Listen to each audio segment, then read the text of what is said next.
අධ්‍යාපන ප්‍රතිසංස්කරණය සහ වගේම වර්තමාන තරුණ පරපුර රැකගැනීමේ අරමුණින් යුක්තව මත්ද්‍රව්‍ය නිවාරණය සහ විෂම මත්ද්‍රව්‍ය අපේ ලක්දරණින් තුරන් කිරීමේ වැඩපිළිවෙල ඉතාමත්ම වැදගත්. වර්තමාන රජය ඒ සඳහා ගන්නා ක්‍රියාමාර්ග පිළිබඳව අතොටට කාරණයක් විශේෂයෙන් මේ වෙලාවේ මතක් කරන්න ඕනේ. මොකද වර්තමාන ළමා පරපුර ගත්තාම මේ වන විට පුදුමාකාර විදිහට මේ විෂම මත්ද්‍රව්‍යයන් තුළින් විනාශ වෙලා ජීවිත නැති කරගෙන වල්මත් වූවන්සේ ඔහේ කාර්යය ගත කරන අවධියක් බවට පත් වෙනවා. ගුණදහම්, ඒ වගේම දෙමෝපියන් පිළිබඳව, ඒ වගේම සිරිත් පිළිබඳව, ආගම දහම් පිළිබඳව, සංස්කෘතිය පිළිබඳව කිසිදු සැලකිල්ලක් නැහැ. කිසිදු අවබෝධයක් නැහැ. ඔහේ නිකන් වල්මත් වූවන්සේ තමයි කාලය ගත කරන්නේ. ඊට ප්‍රධානම හේතුව බවට පත් වෙලා තියෙන්නේ ලක්දරණ පුරාවටම ව්‍යාප්ත වෙලා තියෙන මේ විෂම මත්ද්‍රව්‍ය පිළිබඳවයි. ඒ නිසා වර්තමාන රජයේ සඳහා ගන්නා ක්‍රියාමාර්ගය පිළිබඳව විශේෂයෙන් අපි අප්‍රමාණ සතුටටපත් වෙනවා. තරුණ පරපුර, ළමා පරපුර සහ අපේ අනාගතයේ බාරගනින්න, රට බාරගනින්න පිරිස ඒ සඳහා රැක ගන්නා වූ ක්‍රියාවලිය පිළිබඳව සහ ඕන් ගන්නා වූ ක්‍රියාමාර්ගය සම්බන්ධයි. ඒ වගේම අධ්‍යාපනය සම්බන්ධව කතා කරනකොට දරුවන්ට ඉතා වැදගත් අධ්‍යාපනය, නව අධ්‍යාපන ක්‍රමයක් අවශ්‍ය කරන යුගයක් බවට පත් වෙලා තියෙනවා. ඒක අපේ රටට ගැළපෙන ආකාරයේ අධ්‍යාපනයක් විය යුතුයි. ආගම දහම හඳුනන, සිරිත් වලට ගරු කරන, ඒ වගේම අන්‍ය ජාතීන් වලට ගරු කරන අධ්‍යාපන රටාව විය යුතුයි. එම අධ්‍යාපන ප්‍රතිසංස්කරණය. එහෙම වුවොත් අපේ රට වාසනාවන්ත රටක්, හොඳ පින්බර රටක් සහ උගතමනා බණ දහමින් පිරුපුන් දරු පරපුරක් අපිට දායාද කරන්න පුළුවන්. භික්ෂුන් වහන්සේලාත් සමහරක් භික්ෂුන් ස්වාමීන් වහන්සේලා මේකට විරුද්ධත්වය පළ කරලා තියෙනවා. සංඝ සමාජය පැත්තෙන් ගත්තොත් ඔබ වහන්සේගේ අදහස මොකද්ද? මේක හරිද වැරදිද කියන පැත්ත? විශේෂයෙන්ම වර්තමාන භික්ෂුන් වහන්සේලා, අපේ මහා නායක ස්වාමීන් වහන්සේලා, මහා තිරවරුන් වහන්සේලා මේ පිළිබඳව විශේෂයෙන් විටක ප්‍රශංසා මුඛයෙන් කතා කරනවා. තවත් විටක විශේෂයෙන්ම වර්තමාන අධ්‍යාපන ප්‍රතිසංස්කරණය රටේ යම් ආందోලනයක් ඇති කරන මාතෘකාවක් බවට පත් වෙලා තියෙනවා. එම භික්ෂුන් වහන්සේලා මහා සංඝරුවන පවා ඉල්ලා සිටින්නේ යහපත් අධ්‍යාපනයක් අවශ්‍යයි. ප්‍රතිසංස්කරණය අවශ්‍යයි. නමුත් අපේ රටට ගැලපෙන අධ්‍යාපනයක් අවශ්‍යයි. අනේ ආපු ගමමග දිහා බලපුවාම ලංකාවේ අධ්‍යාපනයේ මෑත කාලීන ප්‍රතිසංස්කරණයට ලක් වෙලා නැහැ. ඒක පාසල් අධ්‍යාපනය, පිරිවෙන් අධ්‍යාපනය දෙකම එහෙම තමයි.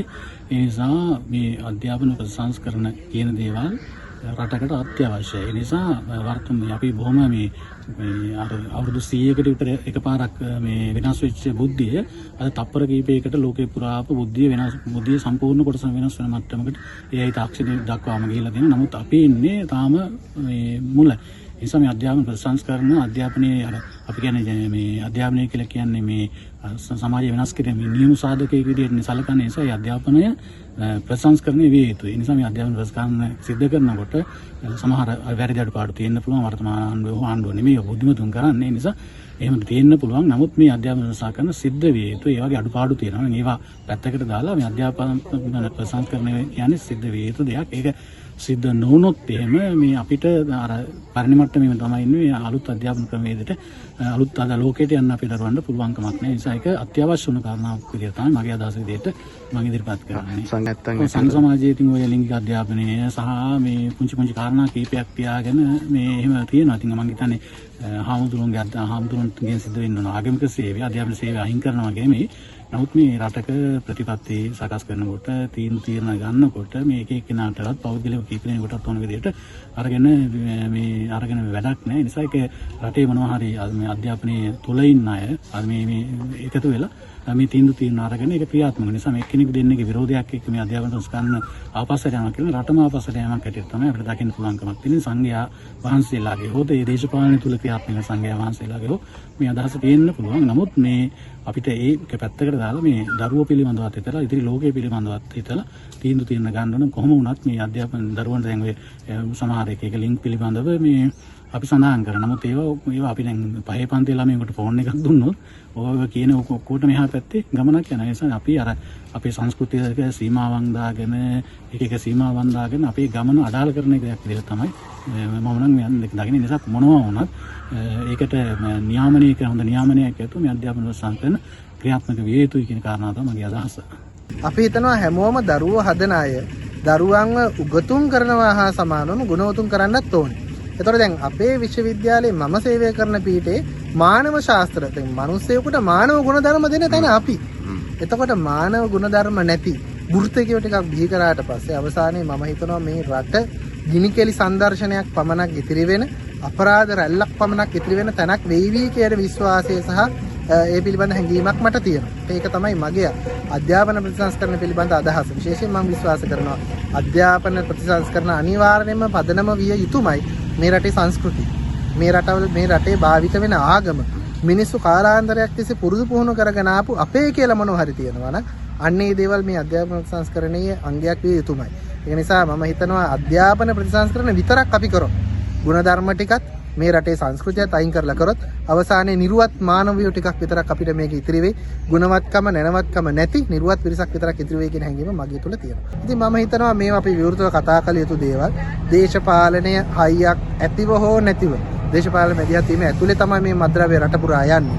ඉතින් අවුරුදු 30කට 40කට වෙච්ච මිනිමැරුමක් හොයාගෙන ගිහිල්ලා අපරාධකාරයෝ හොයන්න පුළුවන් දක්ෂ පොලිසියක් සහ රාජ්‍ය ආරක්ෂණ යාන්ත්‍රණයක් අපි ගාව තියෙනවා.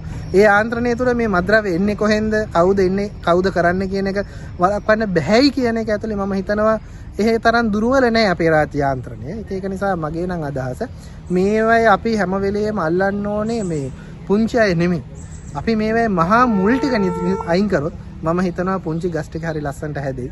මොකද හේතුව තමයි බොහෝ වෙලාවට ආර්ථිකය විසින්, දේශපාලනය විසින් අපේ අනාගත පරම්පරාව තමන්ගේ අවශ්‍යතා සඳහා මෙහෙවන හැටියක් තමයි පේන්නේ. මොකද විශ්වවිද්‍යාල අධ්‍යාපනය ශාස්ත්‍රයේ ඉන්න කෙනෙක් හැටියට මට හොඳටම පැහැදිලි වෙනවා විශ්වවිද්‍යාල ශාස්ත්‍රයේ තියෙන ගැටලු. මොකද විශ්වවිද්‍යාලයෙන් එළියට එන අනාගත පරම්පරාව මේ රටේ අනාගත නායකයෝ සහ මේ රටේ අනාගත බාරකාරයෝ. ඉතින් එයාලගේ ජීවිතය අපිට පේනවා.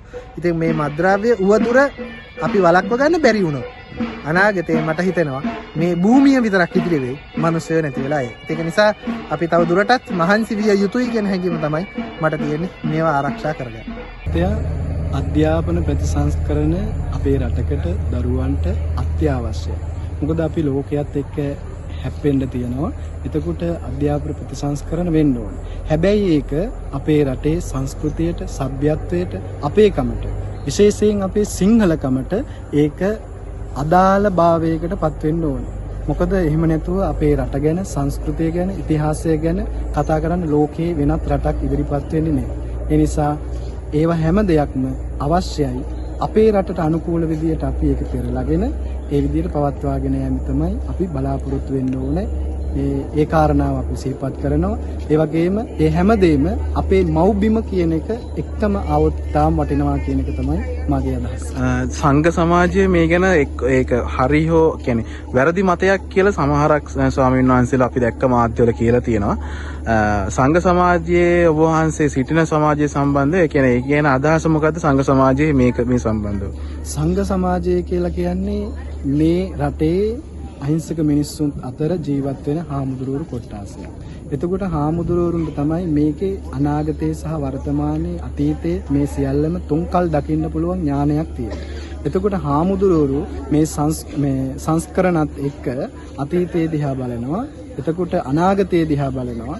එතකොට සමාජය ගැන හිතන කොට්ටාසයක් තමයි හාමුදුරුවෝ කියන්නේ. ඒ නිසා හාමුදුරුවෝ ගන්න තියෙන සැබෑ තීරණ සමහර අදහස් තියෙනවා, පක්ෂපාත ભેද, ඒ වාගේ දේශපාලනික මතවාද තියෙනවා. නමුත් අපි ඒවා ගැන නොසලකා බෞද්ධයෙක් හැටියට, රටක් වෙනුවෙන් භික්ෂුවක් හැටියට අගය කරන්න ඕනේ අපේ ප්‍රතිසංස්කරණය, අපේ අනාගත දරුවෝ ලෝකයට විවර වෙන මාර්ගයක් හොයන්න ඕනේ.